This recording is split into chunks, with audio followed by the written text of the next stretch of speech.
good morning.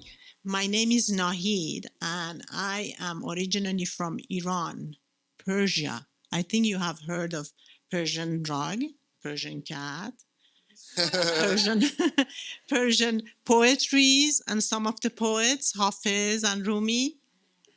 And most recently nowadays is Persian cuisine. Have you tried Persian cuisine? That's another thing that's coming along, and a lot of people started to get to know the Persian cuisine. Anyhow, I just wanted, first of all, I want to thank Pastor Jake for his graciousness. Also, my dear friend Dory that invited me. It's so kind of you.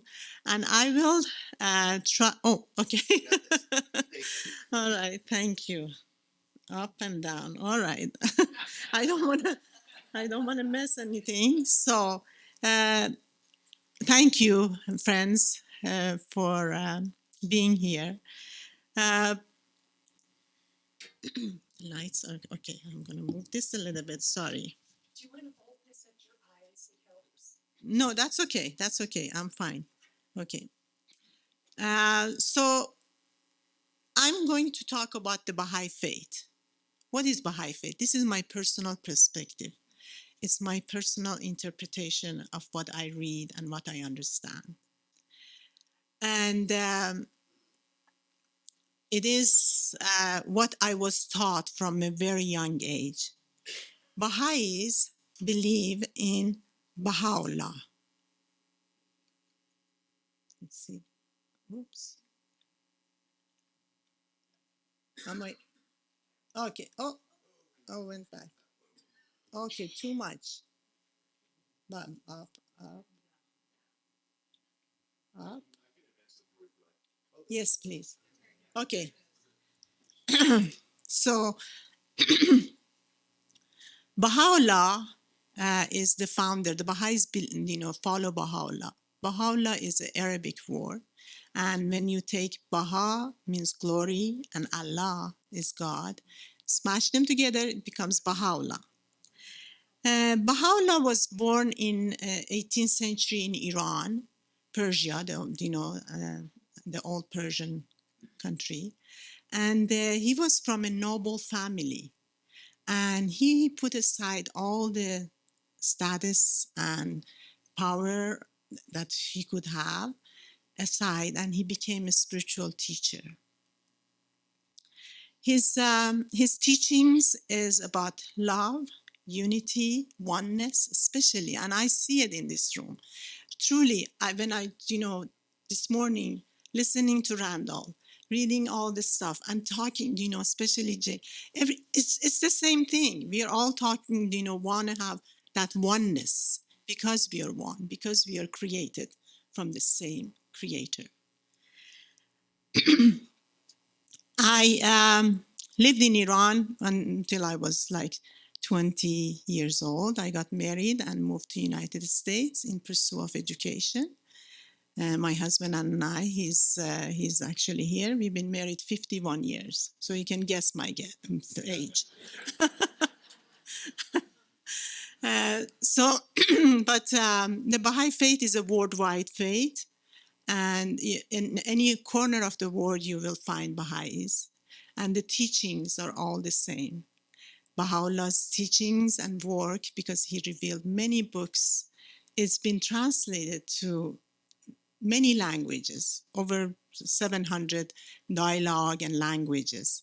And so wherever you go in the remote corners of the world, you will find the same spirit of the Baha'i throughout the world.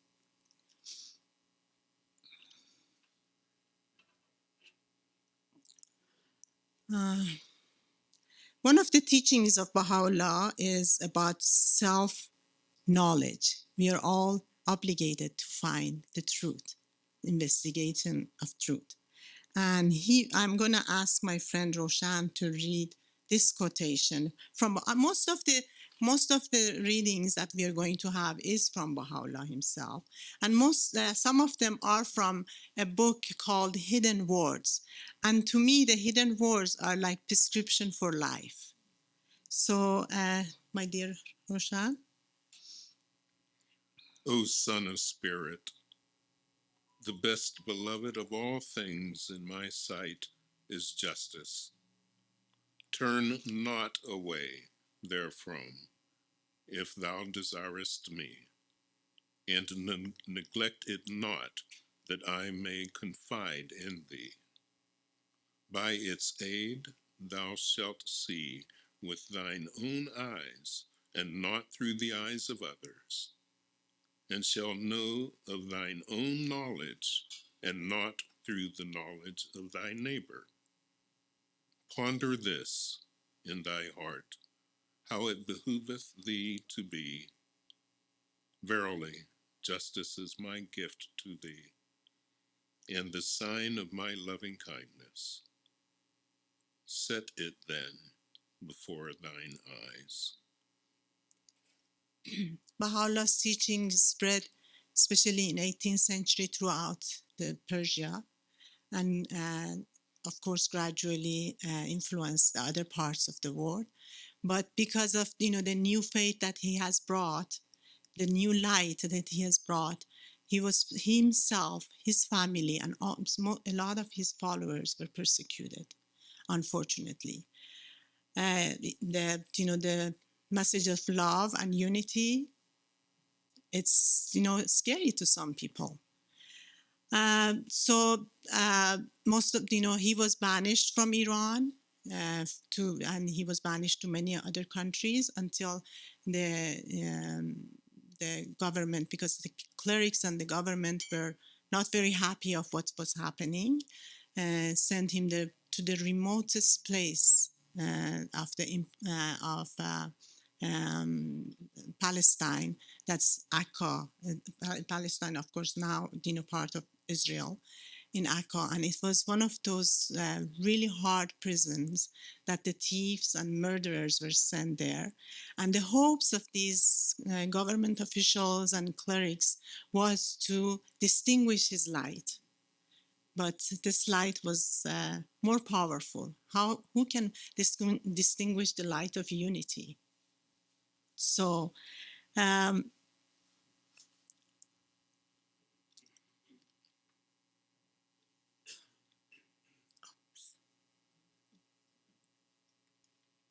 next slide, please. I'm having a hard time. Why? Okay. All right. Okay, I'm going to tell you a little bit about my mother. This is picture of my mother. Her name was Huri. Huri means angel in Farsi.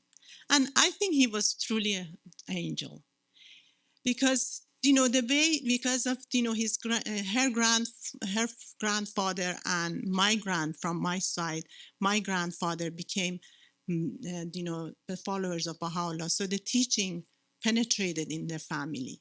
So even though she didn't have much of schooling, because as I told you, I was born in a very small village. I don't know if I told you, maybe I didn't. Very small village in the middle of the mountains, about 3-4 hours from the capital city. So my mother did not have much of education, only second grade. But she self-taught herself. And I'm sorry, I'm going to get a little bit emotional. And she constantly was reading. And you can see she's holding a book. Of course, after the revolution in Iran, she moved to the United States and she lived right here in Oro Valley for many years, And she always was in prayer, meditation, reading, holy writings, chanting. And that's how probably I have a little bit of, that. She was much better than me.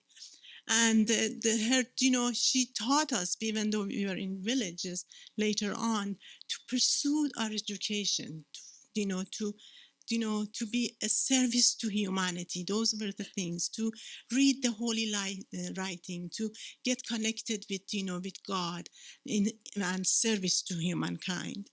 So one of these hidden words that's really, it's one of my favorites, is this one. What is happening with my? Okay, next, next. Okay,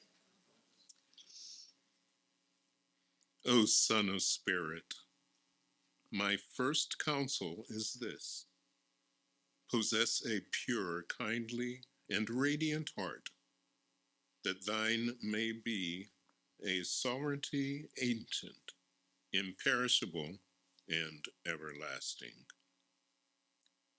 Possess a pure, kindly, and radiant heart.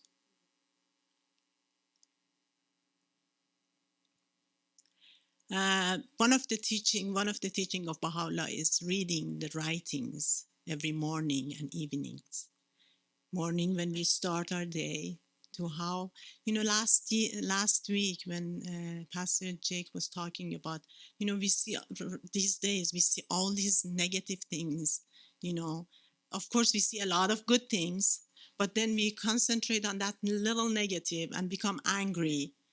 So how can we change that? And it's up to me, it's up to me to see what I can be, to be a channel for change. So the reading and writing, this is one of the hidden words of Baha'u'llah, that he tells us that bring yourself to account. If you can please, let's go to the next, okay.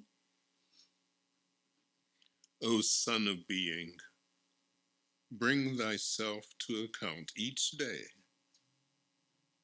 ere thou art summoned to a reckoning, for death, unheralded, shall come upon thee, and thou shalt be called to give account of thy deeds.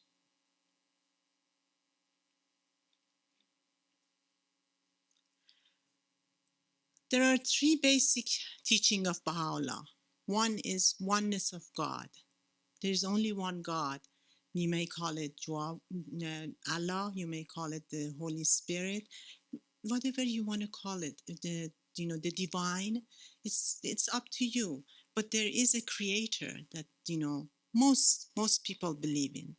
I'm not saying all, because most people believe in a creation that created this universe, and it was because of his love for humanity that created this universe.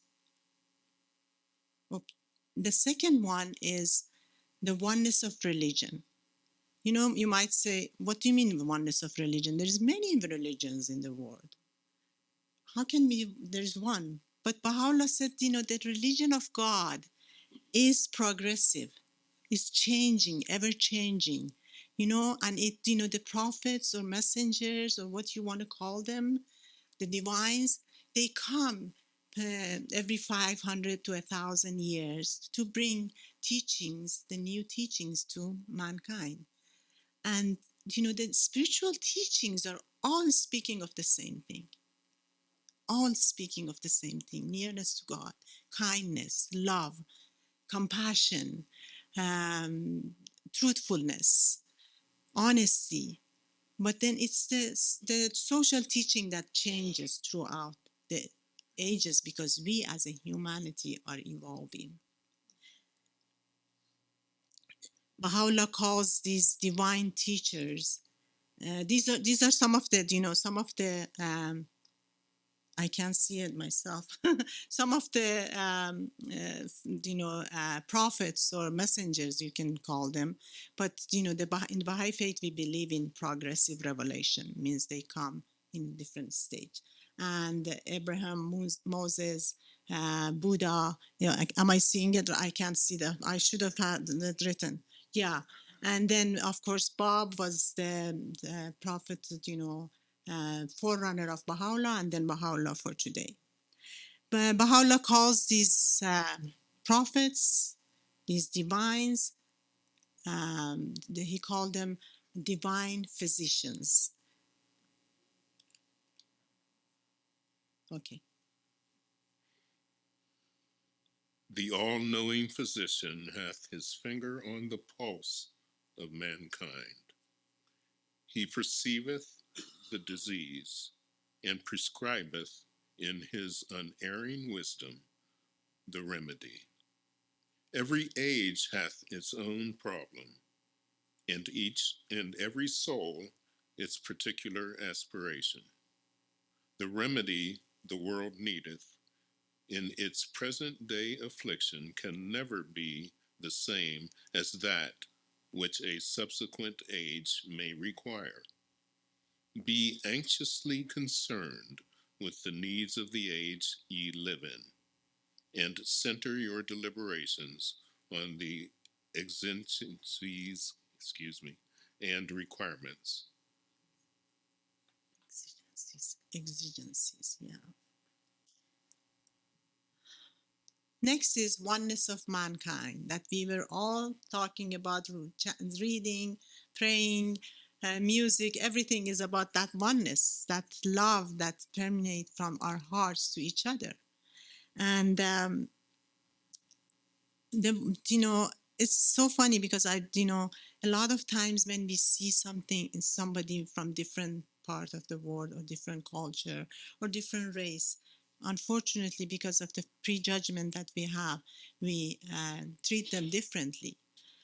Myself, I had experience because when we moved to the United States, I did not know any English. So when I was speaking, everybody was having a hard time. And as soon as I opened my mouth, say, kind of like looking at me like you are, sorry to say, dumb or something. But how can we judge people by just looking at them? We are, in reality, we are the same. You know, you're part of me and I'm part of you. Why should we look at each other differently?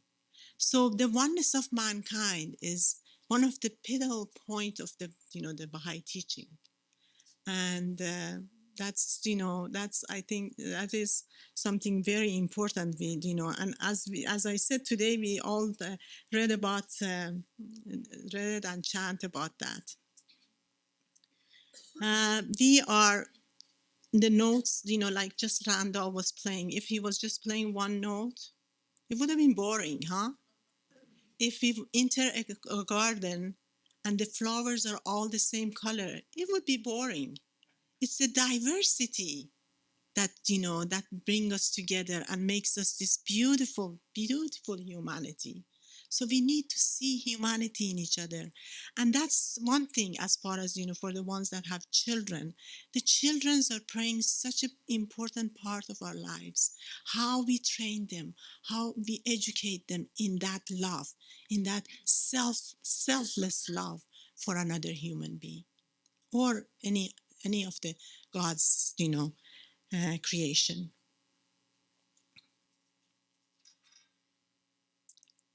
Next, please.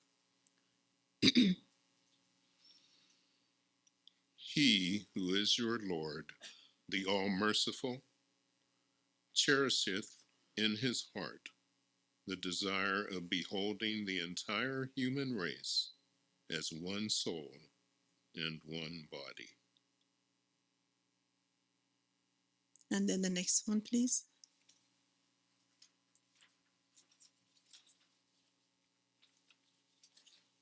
O children of men, know ye not why we created you all from the same dust, that no one should exalt himself over the other? Ponder at all times in thy hearts how ye were created.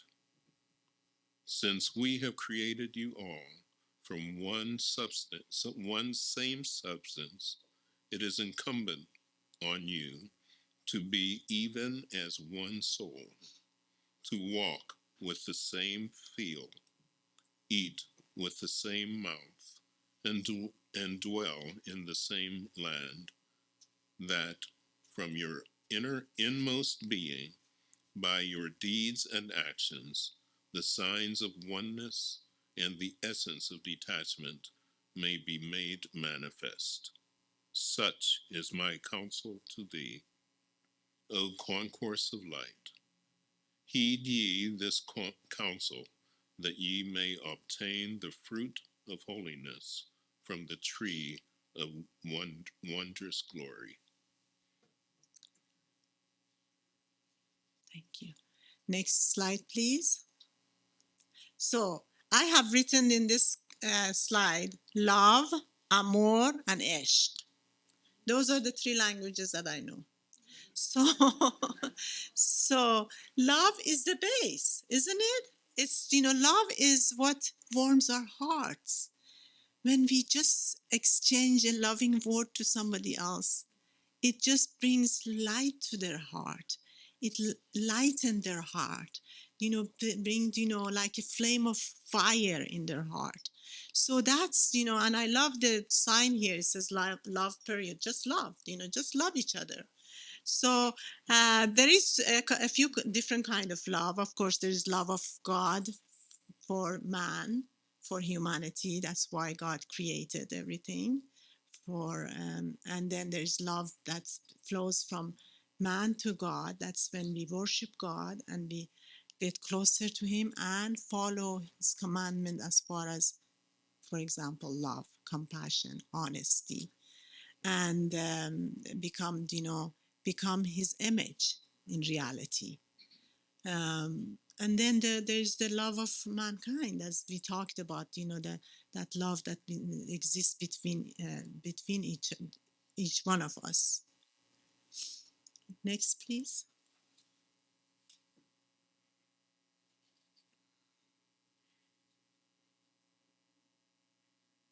O Son of Man, veiled in my immemorial being, and in the ancient eternity of my essence, I know my love for thee. Therefore I created thee, have engraved on thee mine image, and revealed to thee my beauty. And the next one, please.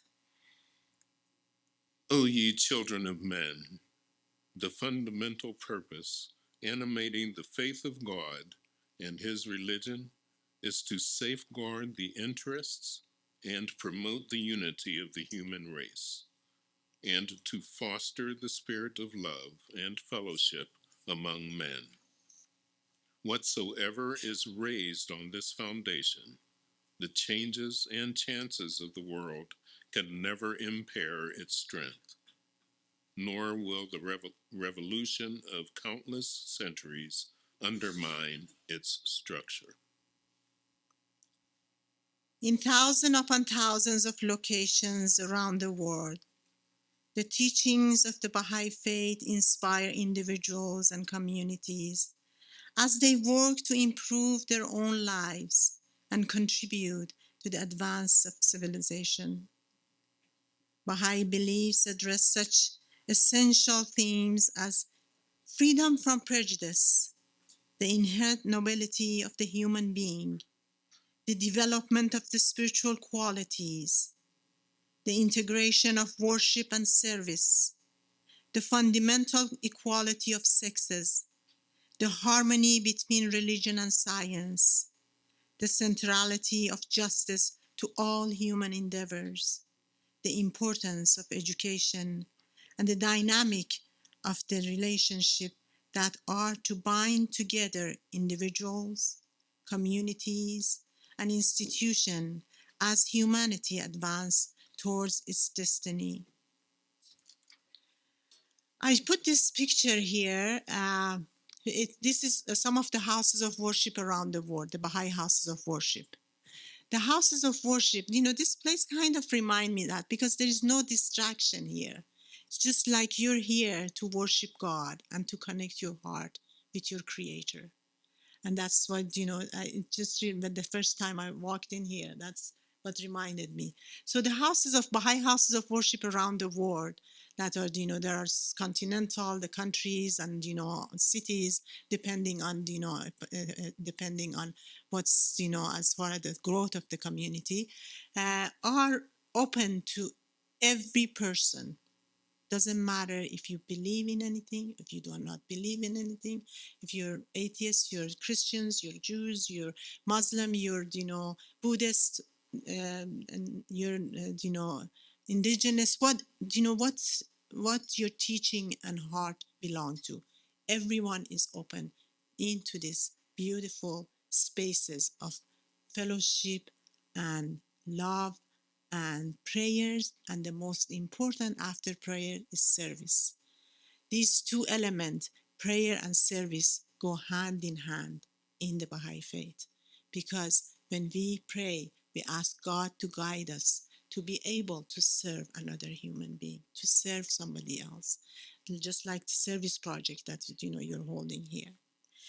And then the next slide, this one, especially this one, is a house of worship in Santiago, Chile. This one was finished in 2016, and you know it it has a very special place in my heart, because we had a bounty and blessing of my husband and I to be part of the construction of this temple and being part of building the community around it. So it took, we lived in Chile for 7 years. I forgot to tell you that I used to live here in the Oro Valley, right here, like about less than a mile here. And I was member of the Baha'i, because Baha'i community, of course, it's worldwide, but in each locality there's Baha'i communities. And in here in Oro Valley, there's a small Baha'i community, and I was part of this Baha'i community in Oro Valley. But about a year and a half ago, my husband and I moved to, believe it or not, downtown area of Tucson. So, so it's a completely different, different environment and place, but beautiful, as beautiful. The diversity is great, and we love it. So this, about 12 years of out of 40 years that we lived here in Tucson, we lived in Israel and in Chile, South America. And this house of worship is situated on the skirt of the Andes Mountain.